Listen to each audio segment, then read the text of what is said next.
নমস্কার, আমি জ্যোতিষ সিপি গণনাথী। এই অনুষ্ঠানটা দেখছেন ভারতবর্ষের পশ্চিমবাংলার কলকাতা থেকে। আমার ইউটিউব চ্যানেল সিপি গান মোটিভেশন সাবস্ক্রাইব করুন, ডান দিকে থাকা বেল আইকনটা প্রেস করে লাইক, ফলো, শেয়ার করুন। বিভিন্ন দিন বিভিন্ন বিষয় নিয়ে যে আলোচনা করি, সবার আগে সবার প্রথম সেই নোটিফিকেশনটা আপনার কাছে পৌঁছবে। তাহলে আর রিসেপশনে বারবার ফোন করে বলতে হবে না ভিভিদার লাইভ অনুষ্ঠান কবে হচ্ছে। আপনাদের কাছে সমস্ত তথ্যটাই যায়।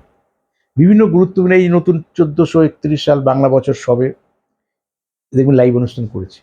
বিভিন্ন সিচুয়েশনে লাইভ অনুষ্ঠান করি। বিশেষ করে কখনো কখনো বিভিন্ন তিথি নক্ষত্র অনুসারে করি।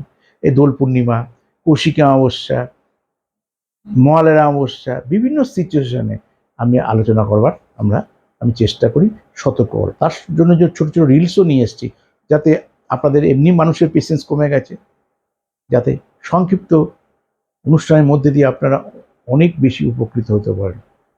আজকে একটা গুরুত্বপূর্ণ বিষয় নিয়ে আলোচনা করব, যে ম্যাক্সিমাম মা বোনেরা যে সন্তানদের নিয়ে সাংঘাতিকভাবে বিব্রত। আপনার সন্তান কি সত্যি করে খুব চঞ্চল? চঞ্চল চঞ্চলের দুটো দিক রয়েছে। সার্বিক ক্ষেত্রে গ্রহ নক্ষত্র অনুসারে যে ডাক্তার যত ভালো ডায়াগনোসিস করতে পারবে, তত মানুষের রোগটা নির্মূল হতে সাহায্য। চঞ্চলতার বেসিক দুটো পার্ট অ্যাজ পার জ্যোতিষের গ্রহ নক্ষত্র অনুসারে। একটা হাতে পায়ে চঞ্চল, যেটাকে আপনি চঞ্চল বলছেন, এটা ভাঙছে ওটা ভাঙছে, এখানে লাভ দিচ্ছে ওখানে লাভ দিচ্ছে, এক এক রকম। আবার আর একটা চঞ্চল, ঘরে প্রচুর চঞ্চল, বাইরে খুব ঠান্ডা, সমস্যা সব দিকে। যে চঞ্চল সেও, তাকে নিয়েও সমস্যা, যে খুব ঠান্ডা তাকে নিয়েও সমস্যা। এবং যে বাচ্চাটা ঘরে খুব চঞ্চল, বাইরে খুব ঠান্ডা, তার মাদের বলতে শুনেছি, তুই ঘর জ্বালানি পর ভোলানি, তাহলে বাচ্চারা যাবে কোথায়? আবার একটা বাচ্চা বলে ঘরে সাংঘাতিক শান্ত, স্কুল গিয়ে এটা ভাঙছে ওটা ভাঙছে, একে খোঁচা দিচ্ছে, এর পেন্সিল নিয়ে আসছে, এর বই খাতা ছেড়ে দিচ্ছে, স্কুল থেকে কমপ্লেন আসছে। এবার যদি এইটাই ধরি, এই দুটো বাচ্চা মধ্যে কোন বাচ্চাটাকে আপনার কাছে গ্রহণযোগ্যতা পাচ্ছে? বলবে না, ঘরে জ্বালাক জ্বালাক, বাইরে গিয়ে মানুষকে নিয়ে বিব্রত না করে, তুলনামূলক, তাই না? সবই তো সমস্যা। স্কুল থেকে কমপ্লেন আসাও সমস্যা, আর বাড়িতে 24 ঘন্টা জ্বালাতন করছে, সেটাও সমস্যা। এই চঞ্চলতা দুটো রূপ অ্যাজ পার জ্যোতিষশাস্ত্র অনুসারে। একটা হচ্ছে ইন্টারনাল চঞ্চলতা, আর বাহ্যিক চঞ্চলতা। একটা চাঁদের কারণে হয়, একটা বুধের কারণে হয়। তাই আপনার সন্তানের আত্মকারক গ্রহটা কি? আত্মকারক গ্রহটা এফেক্ট থাকলে অনেক সময় দেখা যাচ্ছে অনেকে প্রতিকার দেওয়া আছে, প্রতিকারটা দেওয়া হয়তো ওপর থেকে মলম লাগানো মতো, কাজ শুকোবে, সুগার থাকলে আবার দেখা দেবে না। ওই জন্য ডাক্তাররা প্রথম হয়তো ঘা হয়েছে মলম দেয়, দেখে শুকিয়েছে কিনা, 7 দিনে শুকলো না, বলে ব্লাড টেস্ট করে আনো, ও সুগার আছে, চলো এবার সুগার ইনসুলিন দাও, এবার মলমটা দাও, শুকিয়ে যাবে। তাই আত্মকারক গ্রহ হচ্ছে ইন্টারনাল প্রভাব। এই আত্মকারক গ্রহটা যদি এফেক্ট থাকে, তাহলে তার কোনোদিনই যতই শাসন করুন, যতই বোঝান, তার কখনো ভেতর থেকে সেই চেতনাটা বৃদ্ধি হবে না। ওই কারণে date of birth, place of birth, জন্ম তারিখ, জন্মসাল, জন্মসময় নিয়ে এসে বিচার করে নিতে হবে আত্মকারক গ্রহ খারাপ আছে কিনা।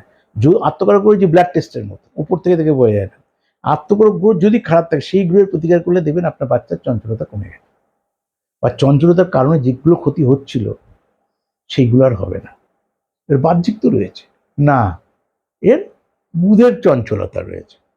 অর্থাৎ এই বাচ্চারা অনেক পড়ছে, তাকে চঞ্চল বলছি না, এটা তো আমি চঞ্চলতার ব্যাখ্যাটা দিলাম।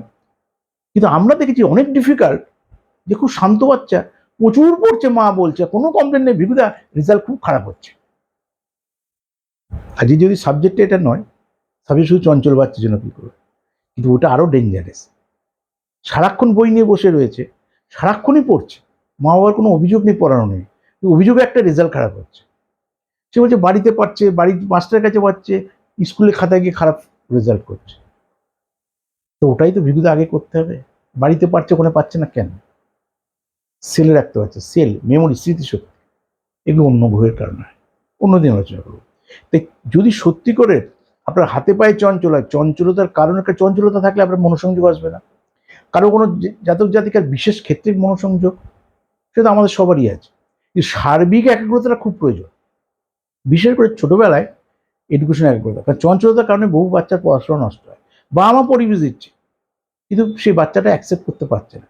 ওই কারণে আত্মকারকগুলোকে যখন পাওয়ার দেবেন, তখন বাবা মা যেটা বলছে, স্কুল যেটা বলছে, সেটা তার শুনে সে গ্রহণযোগ্যতাটা তার কাজে লাগবে, গ্রহণযোগ্যতা তার কাছে পাবে, সে তখন সেটা বাস্তবে প্রয়োগ, সে যদি বুঝতে না পারে তার আউটপুট কি পাবেন?